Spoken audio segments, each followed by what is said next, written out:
Theranos founder Elizabeth Holmes loses bid to avoid prison, required to pay $452 million in restitution. Disgraced Theranos CEO Elizabeth Holmes appears to be soon bound for prison, after an appeals court Tuesday rejected her bid to remain free, while she attempts to overturn her conviction in a blood testing hoax that brought her fleeting fame and fortune. In another ruling issued late Tuesday, U.S. District Judge Edward Davila ordered Holmes to pay $452 million in restitution to the victims of her crimes. Holmes is being held jointly liable for that amount, with her former lover and top Theranos lieutenant, Ramesh Sunny Balwani, who is already in prison after being convicted on a broader range of felonies in a separate trial. The Ninth Circuit Court of Appeals' decision on Holmes' attempt to avoid prison comes nearly 3 weeks after she deployed a last-minute legal maneuver to delay the start of her 11-year sentence. She had been previously ordered to surrender to authorities on April 27 by Davila, who sentenced her in November. Davila will now set a new date for Holmes, 39,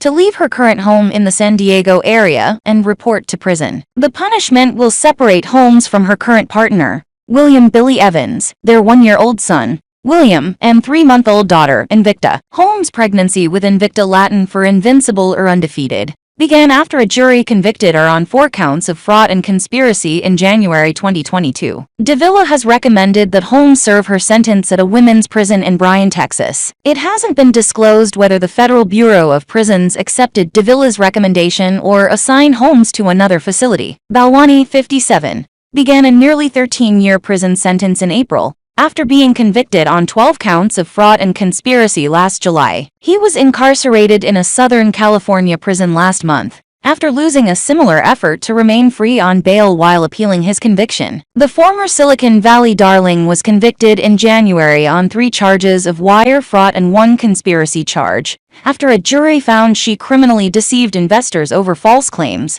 that her company's blood testing technology could diagnose diseases with just a few drops of blood. She was originally indicted on 11 charges, acquitted of 4, and the jury could not reach a verdict on the remaining 3. Prosecutors had asked that Holmes serve 15 years behind bars for her crimes, calling the case one of the most substantial white-collar offenses Silicon Valley or any other district has seen. Holmes' defense team pleaded for leniency from the judge, arguing that she is a daughter and a mother who would be able to do good in society moving forward. More than 130 individuals sent letters to the judge supporting her character, some with significant influence including Senator Cory Booker. The verdict against Holmes came after 46 days of trial testimony and other evidence that cast a spotlight on a culture of greed and hubris that infected Silicon Valley as technology became a more pervasive influence on society and the economy. During the past 20 years, the trial's most riveting moments unfolded when Holmes took the witness stand to testify in her own defense. Besides telling how she founded Theranos as a teenager after dropping out of Stanford University in 2003,